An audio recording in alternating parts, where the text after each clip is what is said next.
Assalamualaikum warahmatullahi wabarakatuh.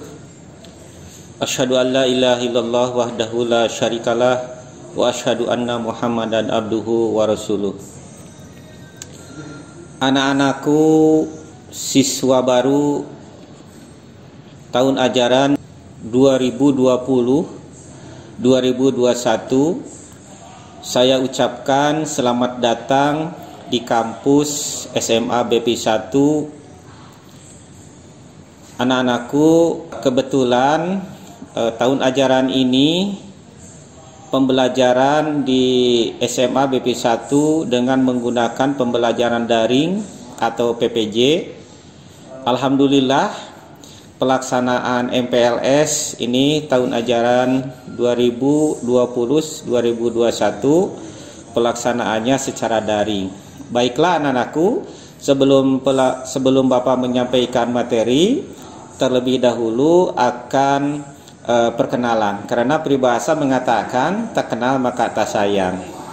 Anak-anakku, nama Bapak Dr. Andes Haji Waluya Wahid Utama, ya, tempat dan tanggal lahir Tasikmalaya 7 Januari 1967. Bapak di SMA BP 1 sebagai guru bahasa Indonesia diberi tugas tambahan, yaitu menjadi wakil kepala sekolah di bidang kesiswaan. Itulah perkenalan Bapak. Anak-anakku, apabila anak-anakku bertemu di mana, ya, mohon nanti sapa, karena kalau Bapak itu tidak bisa menghafalkan satu persatu. Kalau kalian itu, anak-anakku, tentu paham atau tahu betul bahwa oh itu guru kalian. Apabila bertemu mohon untuk disapa. Baiklah anak-anakku, sebelum menyampaikan anak-anakku terlebih dahulu, karena sekarang ini anak-anakku MPLS atau pembelajaran secara daring itu anak-anakku ini dilaksanakan insya Allah apabila nanti kalau sudah normal, karena sekarang masih new normal, pelaksanaannya digunakan secara daring. Jangan lupa anak-anakku, protokoler tentang COVID-19, jangan lupa kalian itu harus selalu bersih, jangan lupa cuci tangan, lalu pakai sabun, bagaimana cara mencuci tangan. Alhamdulillah di kampus SMA BP 1 itu semuanya sudah tersedia, setiap lantai, setiap masuk itu sudah disiapkan untuk pelaksanaan COVID-19 ini. Sudah betul-betul ya, protokolernya sudah dipersiapkan. Baiklah anak-anakku, Bapak akan menyampaikan materi tentang penyuluhan nafsa, itu kan. Apa yang dimaksud dengan nafsa, ya? Nafsa itu adalah secara umum adalah zat-zat kimiawi yang apabila dimasukkan ke dalam tubuh, baik secara oral, diminum, diisap, dihirup, dan disedot maupun disuntik, dapat mempengaruhi pikiran, suasana hati, perasaan, dan perilaku seseorang. Jadi anak-anakku ini tadi yang dimaksud pengertian nafsa, ya. Jenis-jenis nafsa itu anak-anakku yang pertama itu adalah ganja. Apa yang dimaksud dengan ganja itu? Ada yang mengatakan istilah cimeng, ada yang mengatakan istilah rasta, ya, kasta, dan kanabis. Itu semuanya itu anak-anak itu istilah itu sama saja, itu namanya ganja. Itu persamaan katanya seperti itu. Ibarat umpamanya persamaan kata saya kasih, sayang, cinta, itu juga sebenarnya, ya. Nah, makanya di sini yang dimaksud dengan ganja itu istilahnya itu ada istilah cimeng, kanabis, kasra, dan rasta. Yang kedua adalah anak-anakku candu. Nah, itu juga anak-anakku candu itu termasuk kepada golongan-golongan nafsa, ya. Terus apalagi anak-anakku heroin, ya, atau putau, ya. Ini heroin atau putau itu semacam serbuk-serbuk yang berupa kristal atau berupa tepung, ya. Ini juga anak-anakku kalian harus tahu, harus bisa membedakan bahwa heroin itu berbahaya. Yang selanjutnya anakku kokain atau yang dimaksud dengan inek ya. Ini kokain itu semacam apa ya, ada tumbuh-tumbuhan juga, itu buahnya itu bisa juga berupa serbuk ya. Terus anak-anakku yang termasuk kepada nafja itu ekstasi ya. Kalau ekstasi itu banyak juga anak-anakku ya. Ini ada berupa pil dan sebagainya, itu ada yang bisa diisap dan sebagainya itu kan. Nah ini anak-anakku macam-macam warnanya pun juga. Nanti bisa dilihat nanti di tayangan di PowerPoint nanti bagaimana ya contoh-contoh nafja ini seperti ekstasi ya. Sabu-sabu ya, juga sabu-sabu ini ekstasi, sabu-sabu juga berupa serbuk ya. Yang dimaksud dengan bahan adiktif itu anak-anak alkohol ya. Juga anak-anakku itu alkohol pun juga hati-hati juga, oleh agama juga tidak diperbolehkan, diharamkan. Ini ada juga, ini dinas dalam Al-Quran bahwa alkohol itu haram ya. Karena kalau sudah ada di dalam Al-Quran itu sudah dinas bahwa alkohol pun juga akan membahayakan dan juga termasuk kepada zat-zat adiktif. Lalu nikotin, rokok anak-anakku ya. Nah juga sama, anak-anakku rokok pun juga bahaya. Makanya anak-anakku tolong anak-anakku ya, hal-hal yang berbahaya yang mengancam jiwa kita, jiwa kalian itu mohon itu dijauhkan. Itu rokok pun juga termasuk, anak-anakku itu termasuk kepada zat-zat adiktif karena di dalamnya itu mengandung nikotin. Juga itu sangat berbahaya itu anak-anakku ya. Mohon anak-anakku SMA BP khususnya anak-anakku tahun ajaran 2020 dan 2021 ini calon kelas 10 ini semua itu harus dihindari anak-anakku. Hal-hal yang tidak baik, hal-hal yang merugikan diri sendiri, hal-hal yang merugikan orang lain ya.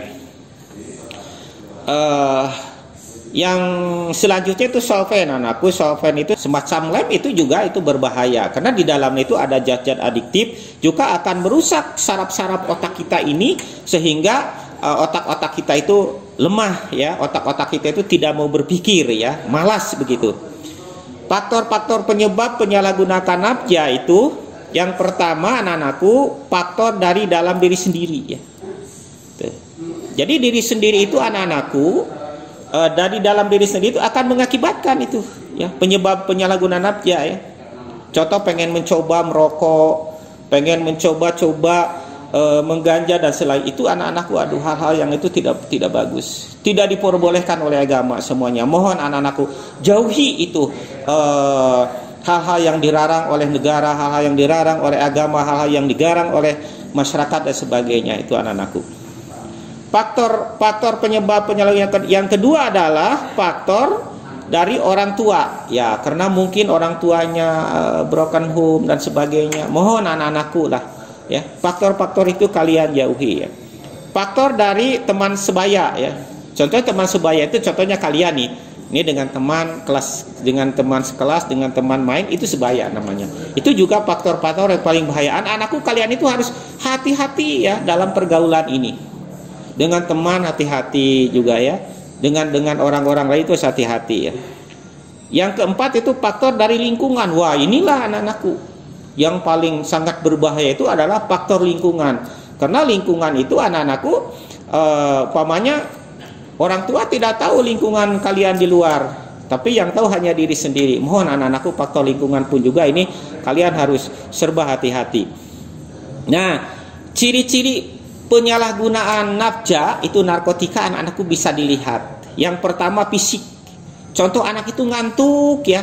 Mohon ini Bapak dan Ibu guru ya, teman-teman Bapak dan Ibu guru, anak yang selalu ngantuk itu harus segera dideteksi itu ya.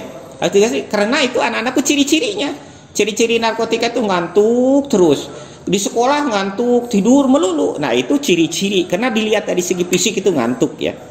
Dari segi sikap umpamanya, bagaimana dari segi sikap? Dari segi sikap itu umpamanya beringas ya, yang tadinya baik-baik sehingga dia itu apa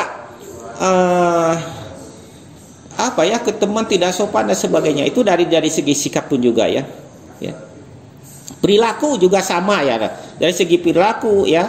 Dan di sekolah ciri-ciri pengguna nafja itu Ya, yang pertama dari segi fisik, sikap, perilaku ya. Mental pecandu narkoba ya. Yang pertama kesulitan dalam belajar. Orangnya malas ya. Ciri-cirinya itu tidur aja. Malas, tidak mau belajar. Itu salah satu ciri mental orang pecandu narkoba.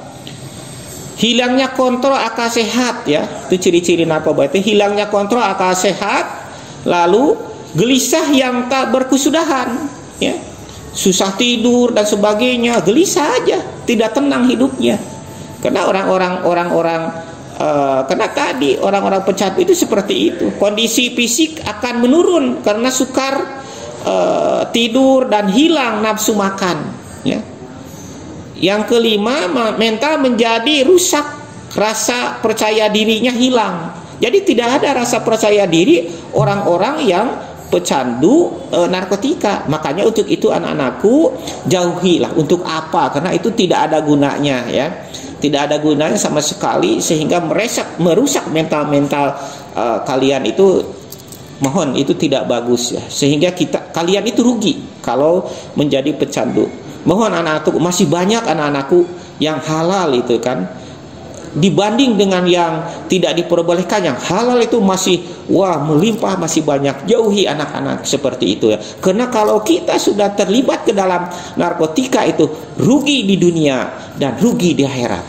Hidup itu anak-anakku harus baik di dunia, baik di akhirat, sesuai dengan doa Rabbana atina fid dunya hasanah wa fil akhirati hasanah wa qina adzabannar. Ya, baik di dunia, baik di akhirat, dan serta jauhkan dari siksa api neraka. Makanya jauh kalian anak-anakku dari narkoba, insya Allah itu akan jauh dari siksa api neraka.